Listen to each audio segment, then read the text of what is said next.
Tuan Tanah adalah dewa. Bab 561. Boom, boom.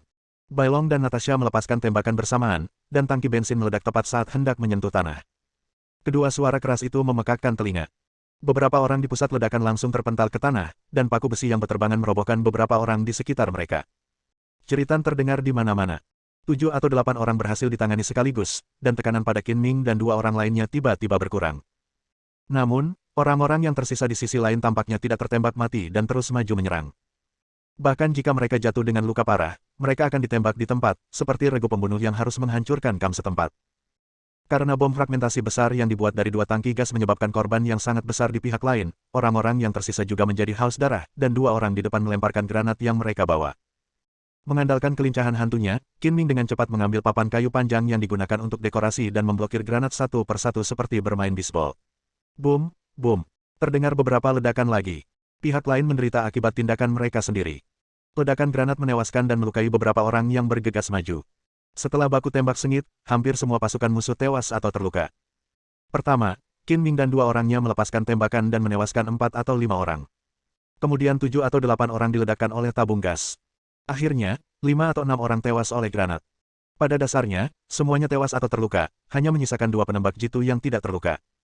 Qin Ming tiba-tiba melompat keluar dari pintu masuk dan lewat dengan bayangan. Dia melepaskan rentetan peluru dengan senapan otomatisnya. Peluru-peluru itu dimuntahkan seperti ular api, dan teriakan terdengar di mana-mana. Semua musuh yang belum mati terbunuh. Bang, bang. Pada saat yang sama, kedua penembak jitu melepaskan tembakan, tetapi Qin Ming bergerak terlalu cepat dan semua tembakannya meleset. Qin Ming juga melihat posisi penembak jitu, yang berada di 2 pohon pada pukul 2 dan pukul 11. Dia berkata ke headset, "Bai tua, lindungi aku dan bunuh juga penembak jitu itu. Jangan biarkan ada yang hidup." "Oke." Bai Long menanggapi, mengecilkan tubuhnya dan melepaskan tembakan, memberikan perlindungan api bagi Qin Ming. Kecepatan Qin Ming secepat angsa liar yang terkejut, sosoknya tidak menentu, dan dia menembaki pohon besar di arah jam 2, menyebabkan cabang-cabang dan daun-daun berterbangan. Sambil berteriak, penembak jitu di pohon itu jatuh dengan kepala terlebih dahulu. Penembak jitu cocok untuk bersembunyi di posisi tersembunyi dan melakukan pembunuhan jarak jauh. Begitu posisi mereka terekspos dan musuh mendekat, mereka kehilangan efektivitasnya. Terlebih lagi, penembak jitu bersembunyi di pohon. Begitu ia memasuki jangkauan serangan musuh, ia tidak punya tempat untuk melarikan diri dan sepenuhnya dianggap sebagai target hidup. Yang terpenting adalah tidak ada bangunan lain di dekatnya. Penembak jitu akan memanjat pohon jika mereka tidak dapat menemukan lokasi penembak jitu yang lebih cocok. Melihat rekannya tertembak dan semua orang terbunuh, penembak jitu lainnya meluncur turun dari pohon dengan lincah dan bersiap untuk melarikan diri. "Bisakah kau melarikan diri?" Qin Ming mencibir, lalu dengan cepat bergerak ke sudut tembak yang sesuai, menarik pelatuk, dan rentetan peluru pun keluar. "Ah!" Penembak jitu itu berteriak dengan sedih, kepalanya hancur, dan dia jatuh ke dalam genangan darah, mati. Semua orang yang mengikutinya tertembak mati. Pertarungan berakhir, dan Bai Long dan Natasha juga keluar dari motel. Orang-orang ini seharusnya menjadi anggota perusahaan tentara bayaran IZO Israel. Bai Long telah melihat asal-usul para pengejar ini, tetapi belum sempat mengatakannya. Qin Ming mengangguk setuju. Tidak peduli siapapun orangnya, jika mereka berani menyerangku, mereka akan dibunuh tanpa ampun. Sekarang kembalilah ke kota untuk menemukan pasukan Gurkha dan jangan biarkan satu pun dari mereka pergi. Dalam perjalanan pulang, Bai Long masih mengemudi, dan Qin Ming dan Natasha duduk di kursi belakang. Menurut KKK, orang-orang yang diduga berasal dari pasukan Gurkha tinggal di sebuah hotel kecil yang murah di lokasi terpencil. Saat mereka kembali ke kota, waktu sudah lewat pukul 10 malam. Bai Long memarkir mobilnya di luar sebuah hotel yang agak tua. Qin Ming meminta Bai Long untuk menemuinya di luar. Ia memeluk Natasha dan berpura-pura menjadi sepasang kekasih. Ia berjalan ke dalam hotel untuk melihat apakah orang itu adalah orang yang mereka cari. Pemilik hotel itu adalah seorang pria gemuk. Ketika dia melihat Natasha, seorang wanita cantik dengan tubuh yang sangat seksi, matanya berbinar dan wajahnya penuh dengan senyuman. Dia dengan antusias membuka kamar di lantai 3. Qin Ming tidak berniat tinggal di sini, memesan kamar hanyalah kedok. Setelah naik ke lantai 3 dengan kunci, dia sengaja memperlambat langkahnya dan menggunakan kemampuan perspektifnya untuk memindai setiap kamar tamu satu persatu. Dia menemukan beberapa wajah Asia di 2 kamar di ujung koridor. Kedua kamar tamu dapat menampung 4 orang dan terisi penuh. Total ada 8 wajah Asia, dan ekspresi mereka semua menunjukkan ekspresi garang. Qin Ming mengamati dengan saksama lagi dan menemukan bahwa koper yang dibawa orang-orang ini penuh dengan senjata, amunisi, dan parang kukri berbentuk kaki anjing. Berdasarkan penampilan, temperamen, dan senjata yang mereka bawa, Qin Ming menyimpulkan bahwa mereka adalah tentara bayaran dari pasukan Gurkha. Tidak tepat untuk mengambil tindakan saat ini, jadi Qin Ming memeluk Natasha dan berjalan ke kamar tamu. Dia menelepon Bai Long dan memintanya untuk tidur di mobil dan dia akan memberitahu dia ketika sudah waktunya untuk mengambil tindakan di paruh kedua malam itu. Apakah kamu yakin tentara bayaran Gurkha ada di hotel kecil ini? Natasha bertanya. Dia tidak melihat Qin Ming mencari siapapun, jadi dia benar-benar tidak tahu bagaimana Qin Ming yakin bahwa tentara bayaran Gurkha ada di sini. Tentu, tunggu saja dan lihat saja. Qin Ming sengaja merahasiakannya. Fakta bahwa ia memiliki kemampuan untuk melihat sesuatu seharusnya tidak disebarkan kepada orang lain, dan tidak perlu menjelaskannya secara rinci. Apa yang harus kita lakukan selanjutnya? Tentu saja kamu tidak boleh melakukan latihan yang menguras energi fisik. Kamu harus menghemat energimu. Qin Ming berkata sambil tersenyum, lalu bersandar di kepala tempat tidur. Natasha juga duduk di sebelah Qin Ming dan mulai memejamkan matanya. Waktu berlalu menit demi menit, dan sebelum dia menyadarinya, sudah lewat pukul 2 malam. Qin Ming tiba-tiba membuka matanya dan diam-diam bangun dari tempat tidur. Dia tidak ingin mengganggu Natasha, tetapi begitu dia bergerak, Natasha segera menyadarinya dan membuka matanya. Apakah kita akan mengambil tindakan? Natasha adalah seorang pembunuh, jadi dia masih agak waspada. Qin Ming mengangguk dan berkata, Anda bertanggung jawab untuk memberikan dukungan, dan saya akan melakukannya sendiri. Kau tidak butuh bantuanku? Tanya Natasha. Jangan lupa bahwa aku adalah raja pembunuh. Lebih mudah bagiku untuk bertindak sendiri. Ngomong-ngomong, aku akan menunjukkan kemampuanku yang sebenarnya. Qin Ming tersenyum main-main. Kabut hitam membumbung di sekelilingnya, dengan cepat membungkusnya, lalu menghilang begitu saja di depan Natasha. Sebenarnya, ini adalah pertama kalinya Natasha menyaksikan kemampuan Qin Ming untuk berbaur dengan kegelapan. Dia tidak bisa menahan diri untuk tidak mendesak bahwa Qin Ming layak menjadi raja pembunuh. Dengan kemampuannya, tidak ada yang bisa waspada terhadapnya dan orang itu pasti akan mati. Setelah Qin Ming menyatu dengan kegelapan, dia seringan burung layang-layang, melayang keluar jendela, dan tiba di jendela kamar tamu di ujung koridor. Harus dikatakan bahwa tentara bayaran Gurkha sangat waspada. Bahkan saat mereka sedang beristirahat, selalu ada seseorang yang bertugas di setiap kamar. Hal ini sangat meningkatkan kesulitan pembunuhan Qin Ming. Begitu Qin Ming mengambil tindakan, dia pasti akan memberitahu para penjaga atau orang lain. Qin Ming menghitung dalam benaknya, dan telapak tangannya diam-diam membekas di kaca jendela. Energi sejatinya beredar dengan tenang, dan kaca itu tiba-tiba pecah seperti porselen. Dia meraih dengan kedua tangan dan melemparkan pecahan kaca itu keluar dalam sekejap. Mendengar gerakan tak lazim itu, prajurit bayaran yang sedang jaga malam itu pun segera menoleh ke arah suara, mengarahkan moncong senjatanya, dan membidik ke arah jendela, namun yang menyambutnya adalah kaca setajam pisau terbang, yang dalam sekejap langsung menusuk lehernya. Teknik Qin Ming sangat tepat dan kecepatannya luar biasa cepat. Pecahan kaca itu langsung menembus tenggorokan tentara bayaran penjaga malam itu. Dia bahkan tidak berteriak. Matanya terbuka lebar, dan dia jatuh terlentang dengan ekspresi tidak percaya. Pada saat yang sama, Qin Ming juga menembakkan 4 atau 5 pecahan kaca, yang menembus tubuh 3 tentara bayaran lainnya yang terbaring di tempat tidur. Beberapa dari mereka mengenai dahi mereka, sementara yang lain mengenai jantung mereka, yang semuanya berakibat fatal. Seluruh proses itu berlangsung tidak lebih dari 5 detik, dan keempat tentara bayaran di ruangan itu terbunuh. Qin Ming tidak menunda dan segera menuju ke jendela kamar tamu lainnya. Di ruangan ini juga ada seorang penjaga yang berjaga, dengan pistol di tangannya, bersandar ke dinding, menyipitkan matanya, dan beristirahat, tidak menyadari bahwa semua rekannya di sebelah telah tewas. Qin Ming melakukan hal yang sama, memecahkan kaca, meraih pecahan kaca dengan kecepatan luar biasa dan membuangnya. 4 atau 5 pecahan kaca berterbangan di udara, secepat meteor yang mengejar bulan dan setajam pisau terbang. Mereka menusuk tubuh keempat tentara bayaran itu seperti menusuk kertas jendela, mengenai kepala, tenggorokan, jantung, dan bagian vital lainnya, membunuh mereka seketika. Metode pembunuhan Qin Ming sangat tegas dan kejam, tanpa ampun, sebanding dengan membunuh satu orang setiap 10 langkah, tidak meninggalkan jejak sejauh 1000 mil, dan pergi setelah tugas selesai, menyembunyikan identitas dan namanya. Kemarahan raja menyebarkan darah sejauh 1000 mil. Pada waktu yang sama tengah malam, di sebuah kompleks villa yang luas di pinggiran kota New York, ini adalah cabang Nirvana di Amerika Serikat. Naga hitam mendekat dengan tenang bersama tim tempur berperlengkapan lengkap sebanyak 15 orang. Orang-orang ini semuanya adalah anggota tentara bayaran naga gila di bawah naga hitam. Masing-masing dari mereka berpengalaman dalam pertempuran. Di antara mereka ada penyerang, penembak jitu, penghancur, dokter penyelamat, Del. Masing-masing dari mereka memiliki tugasnya sendiri dan bekerja sama satu sama lain, yang cukup untuk berperang dalam skala kecil. Penembak jitu itu mengambil posisi di atap gedung tinggi di dekatnya dan membidik penembak jitu di platform tinggi villa sebelum memberitahu Black Dragon melalui headset nirkabel. Kapten, saya siap. Sore harinya, rekan satu tim yang datang lebih dulu sudah paham betul medan, pengawasan, penjaga, dan situasi lain di villa tersebut. Black Dragon tidak berniat menyelinap diam-diam, tetapi menyerang langsung. Aku hitung sampai 3. Xiao Feng, tembak penembak jitu musuh. Yang lainnya, serang. Bunuh siapa saja yang menghalangi jalanmu. Bersihkan villa ini secepat mungkin. Setelah memastikan penembak jitu Xiao Feng sudah berada di tempatnya, naga hitam memberikan perintah yang mendominasi. 1, 2, 3, serang. Saat Heilong mengucapkan 3 kata itu, Xiao Feng menarik pelatuknya. Detik berikutnya, penembak jitu di pos jaga di platform tinggi tertembak, jatuh dengan kepala terlebih dahulu, dan jatuh dari platform. Black Dragon memegang senapan mesin Gatling 6 laras di tangannya, dengan 2 baris peluru senapan mesin tergantung di dadanya. Dia melesat maju seperti binatang buas. Senapan mesin beratnya memiliki daya mematikan yang sangat tinggi, dengan laju tembakan 6.000 peluru per menit. Senapan ini sering dipasang pada helikopter untuk serangan darat skala besar. Yang lainnya bergantian berlindung dan mengikuti dari dekat, menyerang langsung dari depan gerbang villa. Bang, bang, bang. Dengan cepat mendekati gerbang, saat pengawal yang menjaga gerbang itu terlihat oleh naga hitam, dia dengan tegas menarik pelatuknya, dan peluru melesat keluar seperti hujan deras. Keempat pengawal yang menjaga gerbang itu tertembak berkeping-keping dalam sekejap, darah dan daging berceceran di mana-mana. Lubang peluru yang tak terhitung jumlahnya muncul di gerbang besi besar itu. Suara senapan mesin memecah kesunyian malam. Untuk sesaat, udara dipenuhi asap. Sekelompok tentara bayaran Crazy Dragon menyerbu ke kompleks villa seperti binatang buas yang tak terhentikan. Bab 562. Suara tembakan itu juga membuat para penjaga di villa itu terkejut.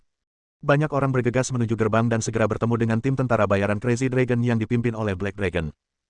Kedua belah pihak terlibat dalam baku tembak yang sengit, dengan peluru ditembakkan seperti orang gila. Asap mengepul di mana-mana dan tempat itu menjadi kacau. Kemampuan tempur para prajurit naga gila juga tercermin pada saat ini. Mereka bergantian melindungi satu sama lain dan maju ke depan dengan tertib. Tembakan mereka sangat akurat, benar-benar melumpuhkan para penjaga. Dadada, dadada. Naga hitam semakin bersemangat untuk membunuh. Senapan mesin Gatling 6 laras itu berputar dengan liar. Peluru-peluru padat membentuk ular api yang menyembur keluar. Peluru-peluru logam itu jatuh ke tanah dengan bunyi berdenting, melompat liar seperti kacang goreng. Peluru berkecepatan tinggi dan padat itu tak terhentikan dan menghancurkan, meninggalkan kekacauan dimanapun peluru itu lewat. Jika peluru itu mengenai seseorang, hasilnya adalah darah dan daging beterbangan di mana-mana, tanpa ada tubuh utuh yang tersisa. Kelompok penjaga pertama yang tiba tidak bertahan lebih dari 3 menit sebelum mereka semua jatuh ke dalam genangan darah. Mereka tidak mampu menghentikan tentara bayaran naga gila yang lebih ganas dari harimau. Para penjaga yang datang kemudian juga tidak mampu bertahan dan buru-buru meminta bantuan. Tepat saat baku tembak mencapai puncaknya, seorang pria barat berambut coklat dan tegap muncul.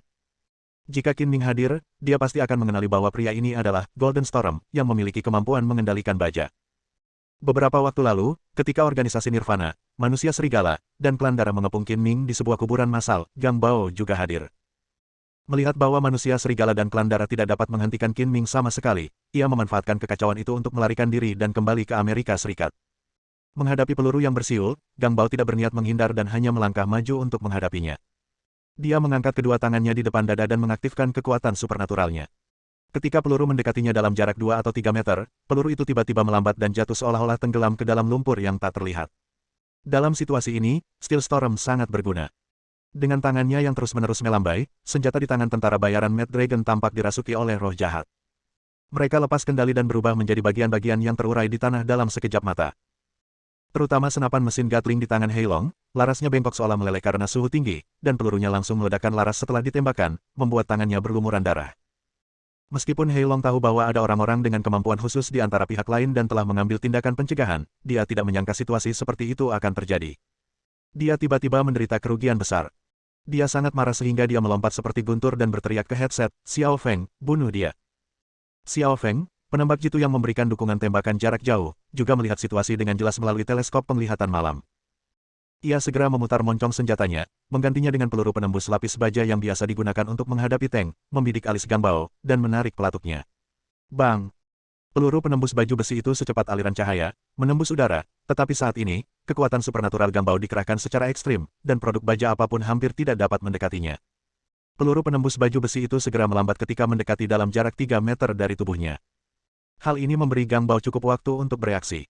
Dia mencibir dengan jijik dan menepis peluru itu dengan tangannya. Seperti kata pepatah, juru masak yang baik tidak bisa memasak tanpa nasi. Situasi tentara bayaran naga gila berubah drastis setelah mereka kehilangan senjata dan mereka terpaksa mengambil posisi pasif. Aku, sang matahari, leluhurmu. Sang naga hitam menggertakkan giginya karena kebencian, dan tanpa mempedulikan tangannya yang terluka parah, dia mengeluarkan 2 granat dari pinggangnya dan melemparkannya ke arah badai baja. Granat itu juga merupakan senjata besi dan juga dapat dikendalikan oleh Steel Storm. Dengan lambaian tangannya yang besar, granat itu berubah arah seperti embusan angin dan berbalik kembali ke arah naga hitam. Melihat situasi yang tidak baik, naga hitam segera melompat keluar, tetapi masih gagal menghindarinya sepenuhnya, dan granat meledak di sebelahnya. Boom, boom. Dengan dua suara yang memekakkan telinga, tubuh kekar naga hitam itu terhempas ke dalam genangan darah dan dia pun terjatuh ke dalam genangan darah. Kapten, Kapten. Para tentara bayaran naga gila yang hadir tiba-tiba menjadi cemas, dan dua orang di dekatnya bergegas mati-matian, mencoba menyelamatkan naga hitam yang terluka parah. Pada saat yang sama, seringai kejam muncul di wajah Gangbao. Dia bergegas maju beberapa langkah dan melambaikan tangannya. Sumbu granat yang tergantung di pinggang kedua tentara bayaran itu otomatis putus, tetapi tidak jatuh. Sumbu itu masih tergantung di antara pinggang kedua pria yang berada di bawah kendali Gangbao. Jangan khawatirkan aku, pergi saja. Boom, boom, boom, boom. Terdengar 4 suara ledakan granat yang keras, menenggelamkan teriakan terakhir Black Dragon. Saat granat diledakkan di dekat tubuhnya, dan 4 di antaranya meledak secara berurutan, Black Dragon dan 2 tentara bayaran itu hancur berkeping-keping dan tewas di tempat. Kapten, Xiao Kai, Xiao Dezi. Melihat pemandangan yang begitu tragis, anggota lain dari pasukan naga gila meraung serempak, mata mereka merah karena kesedihan dan kebencian kanibalisme. Buang semua granat, ambil mayat kapten dan yang lainnya, dan pergilah dengan cepat. Tidak akan terlambat untuk membalas dendam nanti. Mata wakil Kapten Lei Long juga memerah, tetapi dia telah melalui ratusan pertempuran dan telah melihat terlalu banyak pertumpahan darah dan pengorbanan. Nalar mengatakan kepadanya untuk tidak bertindak berdasarkan dorongan hati dan mengutamakan situasi secara keseluruhan, jadi dia berteriak sekeras-kerasnya. Dalam operasi ini, tim tempur yang dipimpin oleh Black Dragon datang dengan tujuan untuk memusnahkan cabang Nirvana. Semua orang membawa granat dan bersenjata lengkap. Tanpa diduga, mereka masih meremehkan kekuatan para cenayang dan membayar harga yang mahal. Lei Long adalah orang pertama yang melemparkan granat ke tubuhnya. Setelah melihat kemampuan khusus Gangbao, dia tidak berani menyerang Gangbao lagi dan melemparkan granat ke pengawal yang menjaga villa. Yang lain menahan kesedihan mereka dan melemparkan granat satu demi satu. Pada satu titik, 40 atau 50 granat jatuh seperti hujan es. Meskipun Steel Storm memiliki kemampuan untuk mengendalikan baja, sulit untuk memblokir semuanya. Boom, boom. Suara ledakan itu seperti guntur dari langit biru, api membumbung ke langit, asap mengepul, dan debu memenuhi udara, bercampur dengan suara lengkingan. Banyak penjaga yang tidak dapat menghindar tewas. Dengan bantuan pemboman granat tanpa pandang bulu, tentara bayaran naga gila yang tersisa membersihkan tubuh ketiga naga hitam secepat mungkin dan mundur dengan cara yang terlatih.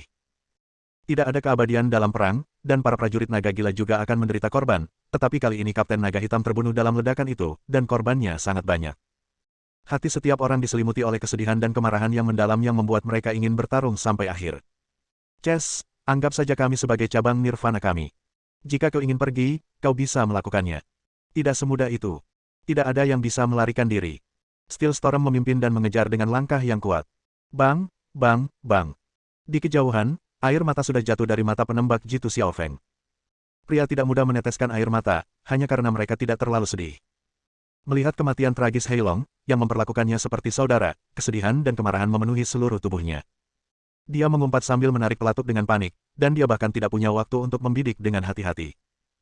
Peluru melesat menembus langit satu demi satu, memperlambat laju pengejaran Gangbao dan yang lainnya serta memberi waktu berharga bagi tentara bayaran Mad Dragon yang tersisa untuk mundur. Inilah peran yang harus dimainkan oleh seorang penembak jitu. Terkadang, bahkan satu orang dapat membalikkan keadaan pertempuran. Sebelum datang, para Mad Dragon mercenaris sudah memikirkan untuk mundur. Mereka mengevakuasi villa dan bergegas ke lokasi kendaraan tersembunyi tanpa henti. Mereka melompat ke dalam mobil satu demi satu, menyalakan mobil, dan melaju kencang. Misi itu gagal dan kerugiannya sangat besar. Itu adalah kekalahan terburuk yang pernah diderita oleh Mad Dragon mercenaris. Semua orang tampak tidak senang dan bertekad untuk membalas dendam kepada Black Dragon dan yang lainnya. Orang-orang dari Nirvana tentu saja tidak mau membiarkan tentara bayaran naga gila yang menyerbu pergi begitu saja, dan mereka semua naik ke mobil dan mengejar, memulai pengejaran lainnya. Di sebuah hotel yang agak tua di Las Vegas, Qin Ming dengan cepat dan efisien menangani 8 tentara bayaran dari tentara Gurkha, dan kemudian diam-diam kembali ke kamarnya. Natasha berbaring di jendela dan mengamati dengan penuh harap. Dia tidak memiliki kemampuan untuk melihat apapun, jadi dia hanya melihat pecahan kaca dan tidak tahu apa yang terjadi di ruangan itu. Melihat Qin Ming muncul entah dari mana, dia buru-buru bertanya, "Bagaimana? Apakah kamu sudah berurusan dengan pihak lain?" "Tidak ada seorang pun yang tidak bisa kubunuh. Aku akan mengirim mereka semua ke neraka." Qin Ming tersenyum bangga dan membuat gerakan menyeka lehernya. "Hebat, kamu membunuh tanpa bersuara, dan pihak lain bahkan tidak berteriak. Kamu layak menjadi raja pembunuh." Natasha memuji dengan keras dan memberinya ciuman penuh gairah seolah menyambut seorang jenderal yang menang. Tepat saat keduanya berciuman, sebuah ponsel berdering. Qin Ming membuka mulutnya dan tersenyum, "Tunggu sebentar. Tidak akan terlambat untuk mengabdikan diri kepadaku setelah aku menjawab telepon." Seseorang menelepon larut malam, entah itu panggilan yang mengganggu atau ada sesuatu yang sangat penting untuk diceritakan. Kebanyakan orang tidak tahu nomor ponsel Qin Ming, jadi dia menyimpulkan bahwa itu adalah nomor yang terakhir. Dia melirik ide penelepon dan melihat bahwa itu adalah nomor Lei Long, jadi dia segera menjawab panggilan itu. Lao Lei, apakah ada yang salah sehingga kamu meneleponku selarut ini? Bos, aku pantas mati. Suara Lei Long sedikit tercekat, dan dia merasa sedikit marah dan malu untuk berbicara. Dia benar-benar tidak punya muka untuk memanggil Qin Ming, tetapi karena hal sebesar itu telah terjadi, dia tidak bisa menahan diri untuk tidak mengatakannya. Ada apa? Katakan yang sebenarnya. Jangan cerewet seperti wanita. Qin Ming tiba-tiba merasakan firasat buruk, seolah-olah dia telah kehilangan sesuatu yang sangat penting. Kapten Naga Hitam, dia meninggal, bersama 3 saudara baiknya, Xiao Kai, Xiao Dezi, dan Xiao Husi. Lei Long tersedak, air mata mengalir di pipinya seperti manik-manik dari tali yang putus, dan kemudian dia menyalahkan dirinya sendiri dalam-dalam, bos, aku pantas mati karena tidak mampu melindungi mereka. Ketika Qin Ming mendengar bahwa Lao Hei telah meninggal, kepalanya berdengung seolah-olah meledak, sehingga dia tidak dapat mendengar apa yang dikatakan Lei Long setelahnya. Kemarin pagi, dia masih berbicara dan tertawa dengan Hei Long. Suara dan senyum saudaranya yang baik ada di depannya. Setelah tidak melihatnya selama 1 sore dan setengah malam, Qin Ming mendengar berita sedih bahwa saudaranya yang baik telah meninggal dunia. Dia tidak dapat mempercayai apa yang didengarnya. Apa yang kau katakan? Katakan lagi. Kapten Hei Long meninggal, bersama 3 saudara baik Xiao Kai, Xiao Dezi dan Xiao Husi. Lei Long mengulanginya dengan suara rendah. Kata-kata ini sungguh sulit diucapkan. Bagaimana ini mungkin? Apa yang sebenarnya terjadi? Bagaimana Lao Hei meninggal? Qin Ming berteriak tak percaya. Setelah mendengar berita sedih tentang kematian tragis saudara baiknya, dia kehilangan ketenangannya yang biasa. Pukul 1 dini hari nanti, Kapten Naga Hitam memimpin seluruh anggota tim Naga Hitam kita untuk menyerbu cabang Nirvana di New York. Lei Long tidak berani menyembunyikan apapun dan menceritakan keseluruhan ceritanya. Setelah mendengar ini, Qin Ming menghancurkan ponselnya, menggertakkan giginya, dan menunjukkan niat membunuh yang lebih dingin dari es berusia 1000 tahun. Dia menggertakkan giginya dan berkata, si hitam tua tidak bisa mati sia-sia. Hutang darah harus dibayar dengan darah. Bahkan jika organisasi Nirvana tersebar di seluruh dunia, aku akan membuatmu membayar jutaan kali lipat. Bersambung.